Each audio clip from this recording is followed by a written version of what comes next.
Hi. So I'm starting a raw edit on my Pushing Back novel. Really, what I want to do with this is to find I want to find a way to time how long it's going to take me to read through it before I rent studio space and do some editing. So this isn't going to be the easiest thing, but I'm going to have this up and running. So I have a rough idea for budgeting purposes and to get some general audio feedback, what it's going to look like. So I'm going to read my book. And when necessary, I'm going to pause and fix stuff. And so we'll see how we go. All right. Cool. Pushing Back: The Trials of Adrian Campbell, Book 1 by Bruce R. Burns. Copyright 2020 by Bruce R. Burns. All rights reserved. Dedication. Thanks go out to God for his grace and the faculties with which to tell stories. Then he gave me the vocation to tell stories, which was the second best gift ever. Thanks are also due to Nathan Pesky, Joe Cookman, and Evan Hartshorn for their encouragement while I wrote these books. Thanks to the rest of the Nerd Posse who kept demanding the books in print. This one goes out to all those who slip through the cracks in the world, because in those dark places, great adventures await. Chapter 1. As my spinning car flew off the road towards the forest, one of my father's sayings came back to me again. If you put your mind to it, you can do anything. Dad was wiser than he knew. The icy road blurred around me. The windshield flashed in a dizzy sequence. Road, forest, road, forest, road. The speedometer bounced up from 60 to 80 when my wheels lost traction. Centrifugal force pushed me back and left me in my seat, Centrifugal force pushed me back and left in my seat, trying to throw me right out the window. It would have been perfectly normal to panic as the flashing windshield showed me the snowy ditch and skeletal trees that flew closer. Skeletal trees that flew closer. Three things kept me from freaking. First, this wasn't an accident. Someone made this happen, and I'd been waiting for them. If anything, I was surprised that it had taken this long. Second, this wasn't my first life and death crisis. I stopped counting a long time ago. Third, there's always something about me that sets me apart from your average highway casualty. I am not what others are. I reached deep inside me and pushed. The thrill of my tingling nerves vanished. A zen-like calm relaxed my tightening muscles. It was a good feeling. One of the horrible things about drunk driving wrecks is that the sober victims involved suffer horrible injuries, while the drunk who hit them walks away with a few scratches. It's simple physics. Rigid structures break. Flexible ones bend. Relaxation was good, but I wasn't done pushing my luck. The wave of calm didn't stop with my body. Reality started to warp around me. The centrifugal force that pressed me towards my door disappeared. The blurring flicker of scenery outside of my little Ford Escort slowed. It was the simplest thing in the world to fix my mind on a single deep snowdrift in the ditch. Don't look at the trees on either side of it. Don't look at the boulder below it. Just look at the snowdrift, Campbell. The quarter second I looked at the snowdrift turned into a half second. Every flickering fraction of thought brought me fresh certainty. I was going to hit the snowdrift. I was pushing hard. When I pushed, things changed. My car hit the snowdrift with a paff sound. It wasn't loud or sharp, it was just deep. Exploding snow surrounded the car in a nimbus of winter that wiped away all sight. It took a moment for the little station wagon to spiral to a stop along the snowy ground.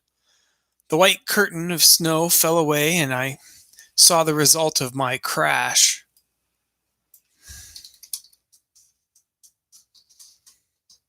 By some mysterious magic, I'd managed to avoid every rock and tree on the far side of the ditch.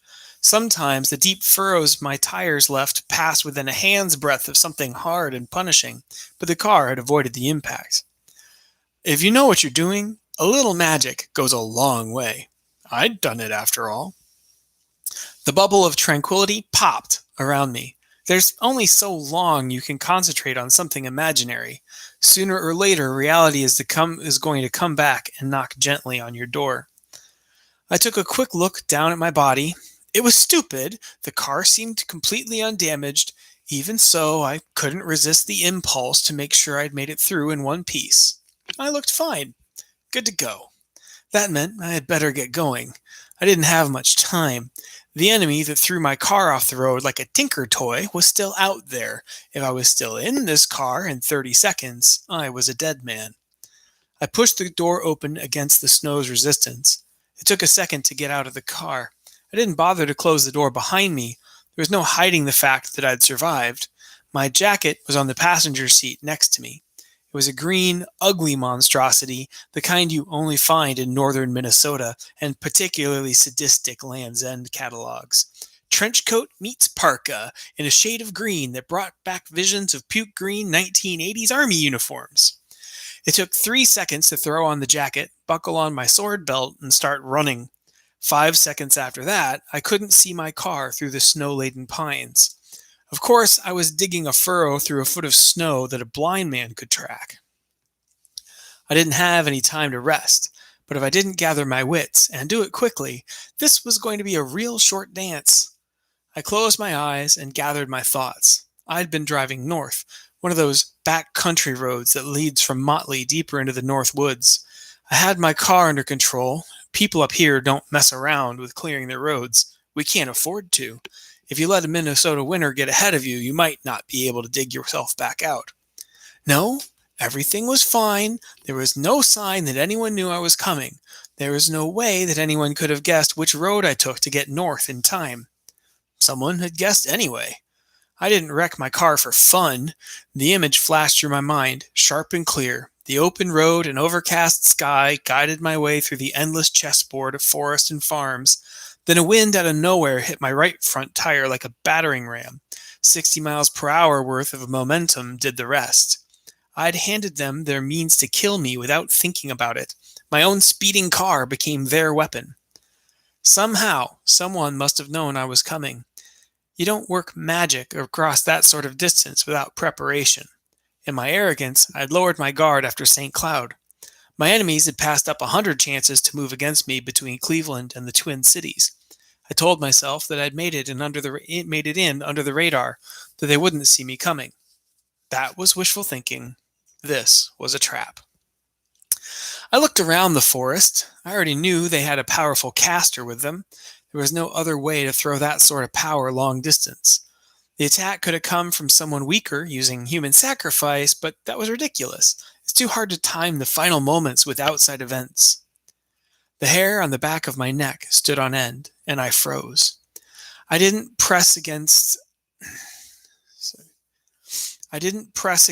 the tree. Nothing said, "Victim here," like a tumor-style break in a tree's elegant lines. I took my breath in and breathed it out long and slow. Did I really breath and breathed? Seriously. I took my breath in and let it out long and slow. Pushing again, I whispered to myself what I wished were the case. I'm not here. I'm not here. I'm not here. As I repeated my mantra over and over, it did occur to me how nice it would be if it were true. I'd much rather be sitting at home, curled up with a good paperback next to a warm fire. What can I say? I'm one with my inner hedonist. The problem was that if I had stayed home, then I wouldn't be comfortable for long. If I didn't succeed tonight, then tomorrow morning the end of the world would start off with a bloodbath to make 9/11 look like a pipe dream. So I kept my breath slow and measured. I whispered that I was not there and willed it to be true. Invisibility is tricky. There are 1,000 kinds and none of them work quite right. God did too good of a design job on the standard sensor suite of his living critters. Sneaky, unobtrusive, these are much, much easier than invisible. Pretty much every animal I'd ever heard of had some sort of camouflage to Pretty much every animal I'd ever heard of had some sort of camouflage to blend into their surroundings. Right now, I was very much a prey animal. Moose and deer can kill wolves if they get lucky. I was good at lucky. I was about to see how good the other side was at being wolves. I felt my enemy before I could make him out. The thick pine forest killed most of the wind, but what I sensed wasn't exactly wind. It felt a lot like it, though. Imagine a summer wind blowing through your hair. Just switch hair for mind and a few other things. It's hard to explain to anybody who hasn't felt it for themselves. There are lots of names for it: chi, spiritual pressure, mana, aura, and so forth. Whatever you want to call it, I knew I wasn't alone in the woods. Because, throwing my car off the road with a do-it-yourself wind shear wasn't enough of a clue. I'm not here, I'm not here, I'm not here. I pictured myself standing still like a tree. Pictured myself as one of the trees. I was a tree, with a tree's chi, a tree's mental pressure. There's nobody here but us conifers. Now be a good little predator and go on about your way. I'll just stand here and photosynthesize. The enemy entered my little patch of the forest like a whisper of thought. I told you that sneaky is easy. If I wasn't who I was, what I was, I wouldn't have noticed it. A tendril of snow danced across a drift, tossed there by a breeze that had nothing to do with the air. I stood still and thought treaty thoughts. My enemy formed less than 10 feet away. A patch of snow quivered like a drumhead. A heartbeat later, it exploded upward. A cloud of snow filled the air. It collapsed in on itself. The edges of the cloud became solid. Features formed over its roiling surface. Darker blue formed icy eyes. My enemy's surrogate body looked around. I didn't move. I didn't think about the footprints that led exactly where I stood. Footprints don't have energy. This thing didn't look with mortal eyes. It could see in shades of magic. Besides, I was a tree, right? For a moment, my concentration wavered. Chalk it up to the stress, but in my mind, a cartoon version of myself pulled a giant hairdryer out of hammer space and attacked my frozen enemy with a victorious cry. I pushed the imaginary image away. I've seen too much anime. The snow body twitched. It couldn't see footprints or puke green tents with legs. Thoughts, feelings, those things might as well be neon signs to the creature that hunted me. Shit, shit, shit, shit. I'm a tree. I'm a tree. I'm not here. I clamped down on my stray thoughts and pushed hard. It was tricky. My heart was trying to climb out of my throat. I was quick and clever, and I could do things that would make your jaw drop. I would do things that would make your jaw drop. At the end of the day, though, I was still as much human as not. If that thing did to me what it did to my car, they would be able to locate me from the air. I'd be a 100-foot wide patch of pink snow, and not much else. I couldn't tell you how long we stood there, two enemies who weren't really there, me in mind, him in body. In Africa, male lions roar to spook their prey. Then the ladies chase dinner down and make things bloody. Whoever it was behind the snow construct, he must have watched the same National Geographic specials I had. The shape in front of me, which had been more or less man-shaped, shifted. Spikes of ice sprung from its head and back. Arms thickened, fingers tightened into claws. The face elongated into something straight out of my nightmares. I have issues with werewolves. Sue me.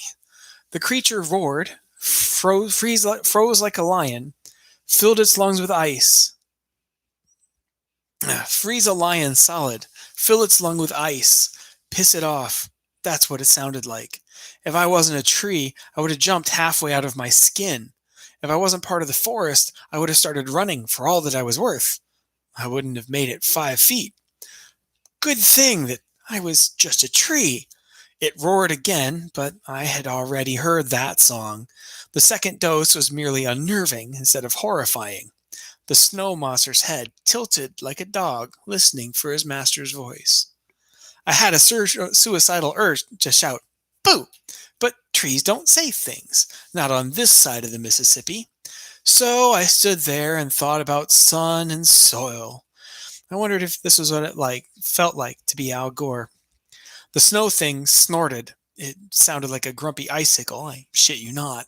It took a lumbering step forward, then another. It leaped for the tree line and disappeared. I stayed exactly where I was as the wisp of snow blew out of sight through the trees. I stayed there for another 5 minutes, more or less. I guess trees don't tell time very well. When I couldn't feel the thing's presence against my mind, I dropped the floral routine and headed north. It was going to be dark soon, and I only had until midnight to save the world. Agua.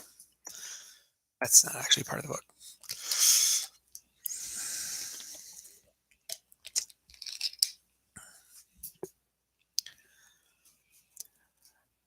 Archive file number 2847 5873 P. Lead investigative interview agents Carrie Reynolds, AID 6467 H, and Forrest Hale, AID 8719 O. Report. Thank you for making the time to see us, Mrs. Campbell. Oh, that's all right. When you're my age, you have more time to spare than things to spare it on. I'm sorry if some of these questions seem difficult, ma'am. Please believe that we're trying to help Adrian. Is Adrian in trouble? That's what we're trying to find out. Honestly, he's a hard man to get in touch with. I don't know how much help I can be. The lawyers say I'm not allowed to talk about what happened in Akron. Besides, I haven't seen him in months.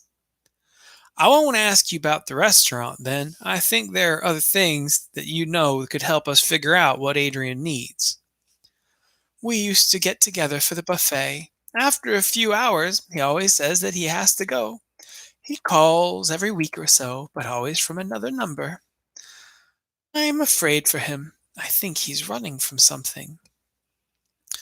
Mrs. Campbell, we know that something's going on. That's why we're here. If we can understand Adrian a little better, then we'd have a better chance of finding him before anyone else.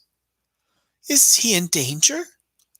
We're not sure. It's possible he's running scared from nothing, or he could have gotten himself into trouble. Either way, the best thing we can do for him is to find him and get him help. I don't know why, but I believe you. When we talked over the phone, I could tell that you wanted to help, and that's why I agreed to talk to you. Thank you, Mrs. Campbell. If it's all right, ma'am, we have a few questions we want to ask. They might seem a bit odd, but I promise they'll help us understand the situation a little better.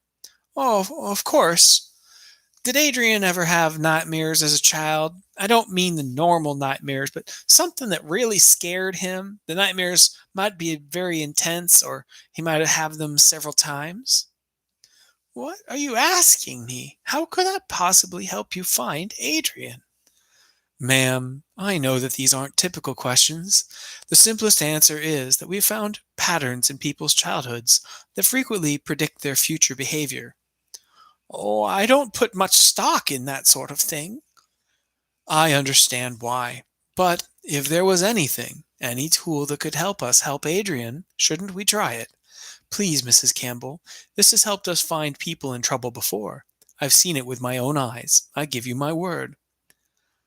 Look me in the eye and tell me you're trying to help my boy. Mrs. Campbell, I have every intention of finding and helping Adrian. I have no desire to harm him or allow him to be harmed when I could prevent it. All right, ask your questions. Do you remember any unusual nightmares when Adrian was a boy? Yes, when he was 7 years old, he had the same dream every couple of weeks. He'd come bolting into our room in tears. Did he tell you about the nightmares? Not at first. He did tell me one night after he'd had them for a few weeks. I remember that he hung on to me like he was much younger. What was the nightmare? He dreamed about standing in his bedroom window and looking out at the backyard. He said he saw something moving in the shadows. He said he knew it was coming for him. That was usually when he would wake up. You said that was usually when he would wake up? The night he told me, he woke up screaming in his bed. It gave me goosebumps. What was different about that time? Did he say? He did. He said that the monsters in the backyard disappeared. He looked for it out of the window, but it wasn't there. Then he turned around and it was in his bedroom. It crouched in the closet and then leapt for him. Did he say what the monster was? I don't know. It was so long ago. Are you telling me that it would help my boy to know what sort of monster he had nightmares about? I think it was something from a movie his older brother watched in front of him. I grounded John for a month on account of the nightmares. I'm sorry to push, ma'am, but it actually helps us to understand the sort of thing that scares the child. Childhood patterns can show up in adulthood. If you're sure, I think it was a wolf. No, he said it was a werewolf. Thank you, that actually helps us some. Is there anything else you can remember going on at that age? Anything going on in the family at about that time? Or maybe anything else he said about his dreams? I think there was one more thing about that nightmare. It wasn't me, but Charles, my late husband, told me about a conversation he had with Adrian about it. What did they say? Charles explained to Adrian that he was dreaming about something from a movie. He told him that movies weren't real. Adrian wouldn't listen. He said it couldn't have been the monster from the movies. Did he say why not? He said that the monster in the movie had plastic eyes. He was always a quick boy, very smart. Charles told me that the next bit troubled him. We considered taking Adrian to a professional after that, but the nightmares faded in a few more weeks. What did Adrian say that was so troubling? Well, he told Charles that the werewolf had his eyes, Adrian's eyes. He looked it in the eyes, and he could feel it inside him. Well, thank you, ma'am. That helps us a lot. Now, if we could ask you a few more questions. I don't remember any other nightmares. No, we had other sorts of questions. Tell me about how Adrian did in the school. File number 2846-5873-P ends. Interview continues in file number 2848-5874-P. Addendum from Agent Carrie Reynolds, AID 6467-H follows. The rest of the interview was pretty nondescript. She didn't tell us anything about the Akron massacre that we didn't already have from the police reports. If she was hiding anything, she did it well. The standard childhood interests and problems filled up for the next half hour. We have about a half dozen leads to follow up on. As of the end of the interview, Agent Hale and I are convinced that Adrian Campbell is a candidate. The nightmare is exactly the right age and content for a hunter or a shifter. I'm emailing you this audio file because I thought you'd want it right away.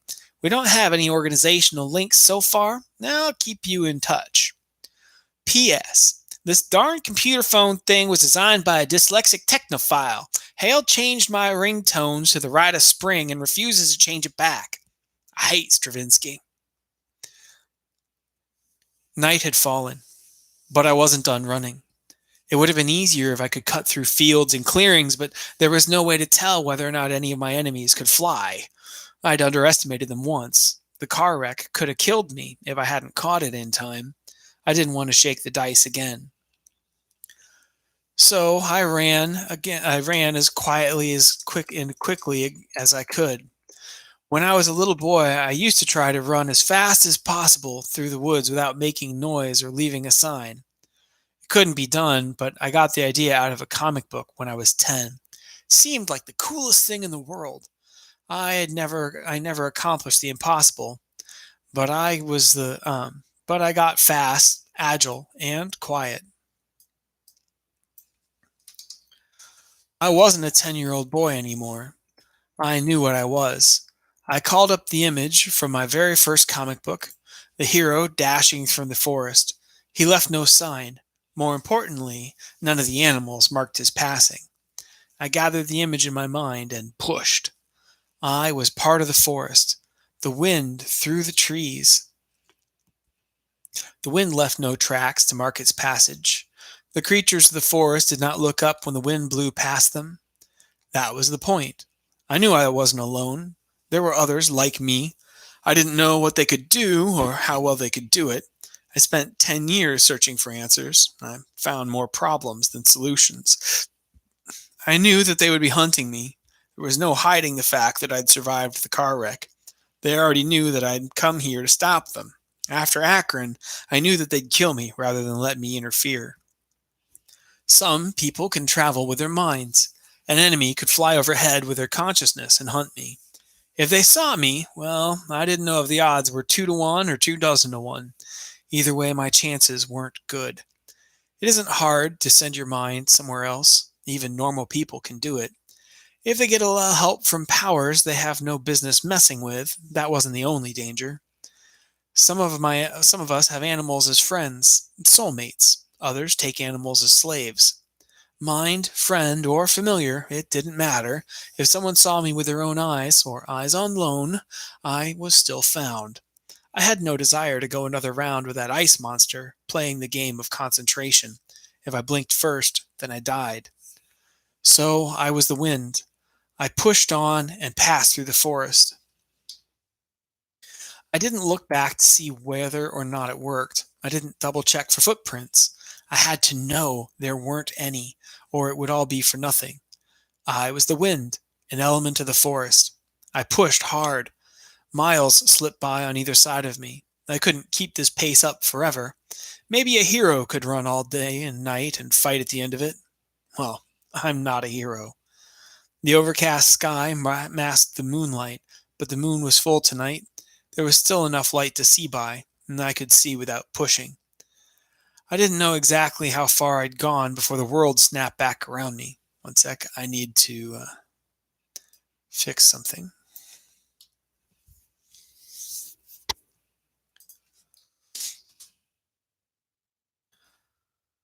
I didn't know how far I'd gone before the world snapped back around me. My right foot caught on a branch that I should have sprinted right past. I fell, clumsy and normal. A foot of snow kept me from breaking bones. A pine tree was kind enough to break my fall. The impact shook the branches. They shared their burden of snow with me.